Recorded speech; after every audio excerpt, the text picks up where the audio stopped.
There are some questions that men have been asking since the beginning of time. Who's faster? Who's stronger? And of course, who's bigger? Today, we're settling one of the oldest debates on the internet. When it comes to size, who actually comes out on top? America or Saudi Arabia? It sounds like a comedy sketch, but this is real science, measured with real data. So before anyone starts making assumptions, let's put some facts behind the folklore. The human body is fascinating. It's full of mystery, pride, and a bit of insecurity. Men love to believe that somewhere out there, a country full of genetic lottery winners exists. But science has a habit of ruining great stories, and this one is no exception. For years, global maps claiming to show average sizes by country have gone viral. They're colorful, clickable, and wildly unreliable. Most of them come from self-reported data, which is a polite way of saying everyone guessed and rounded up. When it comes to honesty, the ruler might as well be imaginary. That's why proper medical research is so important. You can't just hand out tape measures and call it science. Real studies use standardized methods, clinical environments, controlled conditions, and sometimes brave volunteers. Because yes, to get real numbers, you need participants willing to stand tall in the name of research. So how do scientists actually measure something this personal? There are 3 ways: flaccid, stretched, and erect. The flaccid method is the least reliable because temperature and nerves can shrink results faster than bad news on a first date. The stretched method gives a better idea, but the erect measurement is the gold standard. The problem is, not every man wants to get measured in front of a doctor holding a clipboard. So different studies take different approaches. Some rely on self-measurement under detailed instruction, while others go the full clinical route with medical assistance. The difference in those methods explains most of the variation you see between countries. In the United States, one of the largest and most detailed studies came from Indiana University. More than 1,000 American men participated, following careful instructions to measure accurately at home. The researchers made sure everyone understood the rules: full erection, base to tip, no cheating, and no exaggeration. The goal was honest data, not national bragging rights.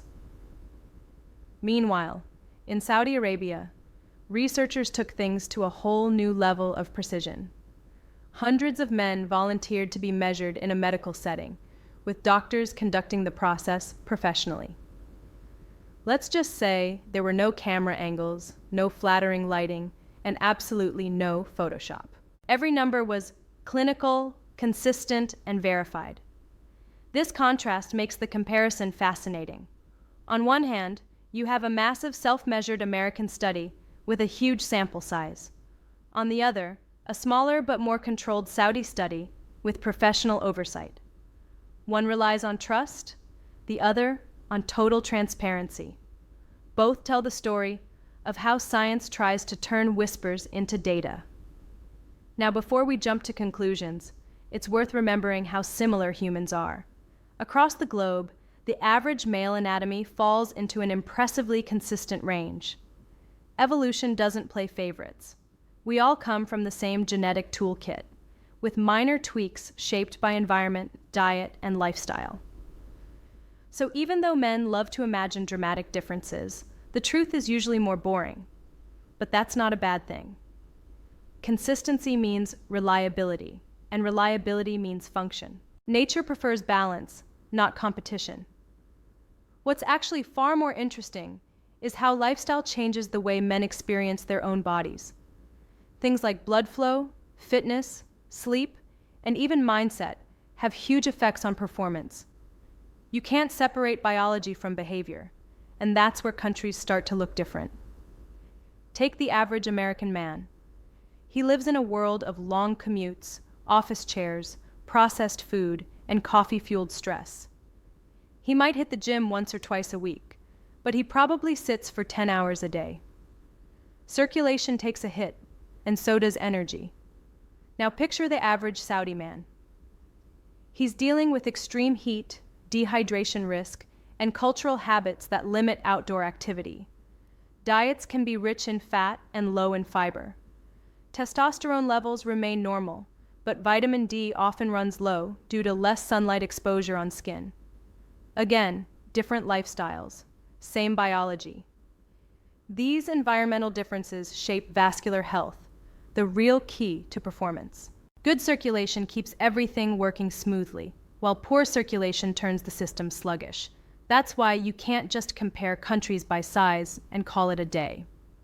You have to look at what's fueling the engine. Hormones tell a similar story. Testosterone peaks in early adulthood and gradually declines with age. Sleep deprivation, stress, and excess body fat can accelerate that drop. So if one nation has higher stress levels or poorer sleep quality, its men might feel less energetic overall, even if anatomy is identical. Then there's culture. In America, sexual health is discussed openly. You can find ads for pills, therapy, and supplements on billboards and TV. In Saudi Arabia, these conversations are more private, handled discreetly with doctors. But the curiosity is the same everywhere. Men want to understand themselves. They just ask differently.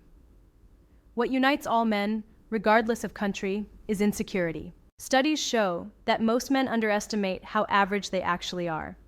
They believe they're smaller than the global norm, even when they aren't. Meanwhile, most women say size matters far less than connection, confidence, and chemistry. So everyone is stressing over a metric that barely affects satisfaction. It's almost funny when you think about it. Evolution designed the human body for efficiency, not ego. The reproductive system's main goal is reliability. As long as blood flow, nerve sensitivity, and hormone balance are good, performance stays strong. That's why health, not inches, is the real measure of manhood. But myths persist because they're entertaining. Bigger is better makes a catchy headline, even if it's wrong. Every generation passes down some version of the story, a mix of rumor, bravado, and misunderstanding. Science, thankfully, is a little less dramatic. When real researchers study this, they're not thinking about who wins a size contest. They're studying blood vessels, tissue elasticity, and long-term function. The size measurements are just one data point in a much bigger picture, and that picture shows how incredibly uniform we all are. Still, there's something undeniably funny about comparing countries. It's the adult version of checking height in middle school. All pride and no payoff. But it's also a good excuse to talk about men's health, which often gets ignored until something goes wrong. If humor opens the door, I'm all for it. So, what should we actually take from all this? First, that every man's body changes, depending on his habits. Exercise, hydration, and nitric oxide from foods like beets and pomegranates improve circulation and firmness. Sleep and stress management keep hormones stable. No supplement can replace consistency. Second, confidence really does shape perception. When men feel healthy and in control, they naturally project more confidence. Partners respond to that, and connection improves. Third, these international comparisons show how fragile the data is. Just a small change in temperature, measurement angle, or timing can shift averages by millimeters. So when two countries differ by a fraction of a centimeter, that's not destiny. That's statistics. At this point, you're probably wondering if there's any real difference at all. After all, we've spent the last few minutes talking about lifestyle, hormones, and blood flow, and you're still waiting for the scoreboard. Don't worry, we're getting there. But it's important to understand what those numbers really mean before we reveal them, because if you just hear a number without context, you'll miss the point. Size on its own says very little about health, strength, or satisfaction. But combined with proper data and lifestyle insights, it becomes a snapshot of how well a population takes care of its vascular system. That's the part most people skip. Think of it like comparing two cars. One might have a slightly larger engine, but if the fuel system is clogged and the tires are flat, it's not winning any races. Another might have a smaller engine, but runs perfectly because the owner maintains it. That's exactly how male anatomy works. It's about maintenance, not mythology. The real message of this comparison is that men everywhere have far more control over their performance than they realize. The basics are simple. Move daily, eat real food, manage stress, and sleep. Every one of those choices directly affects the same blood vessels that make erections possible. That's the secret formula. No exotic ingredients required. Now, after all this context, we finally get to the moment everyone's been waiting for: the actual data. These are not online rumors or clickbait maps. These are scientifically measured averages from peer-reviewed studies, and they tell a surprisingly equal story. In the American study, the average erect length was measured at just over 14 centimeters. In the Saudi study, the average was almost exactly the same, a hair longer, but by less than 2 millimeters. That difference is so small that even the researchers laughed about it in their discussion. So yes, technically, Saudi Arabia takes the win, but it's by less than the width of a pencil line. Statistically, they are identical. Both fall perfectly on the global average. Both represent healthy vascular function, and both prove that the world's men are far more similar than different. In the end, this comparison isn't about who's bigger. It's about how small the difference truly is. America and Saudi Arabia stand shoulder to shoulder in the data, separated only by the tiniest of margins. The real winner is health itself, because when blood flow is strong and confidence is high, everyone comes out on top. And maybe that's the perfect ending to this story. Because after all the debates, jokes, and global charts, science quietly reminds us that it's never been about inches. It's about energy, vitality, and care.